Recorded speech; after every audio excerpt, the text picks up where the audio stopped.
definition of racism, well, that's judging another race, you know, judging a class, I guess, or just prejudging someone by their race. Like a female, like she's supposed to be in the kitchen cooking, not like out working or something. That's what I think is sexism.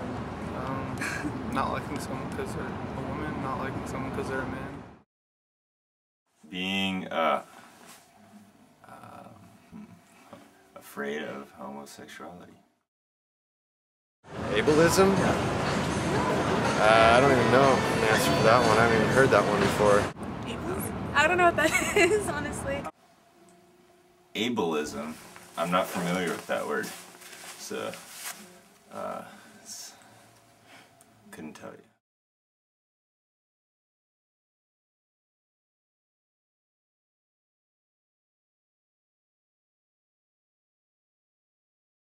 Ableism is an attitude in which people believe that people who have disabilities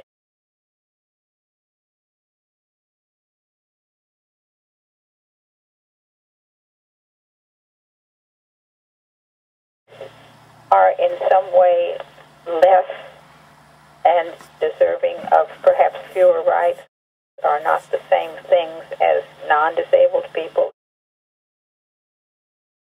And a lady or someone on the bus said, "You are hurting us. You should go away. You should not make life difficult for normal people."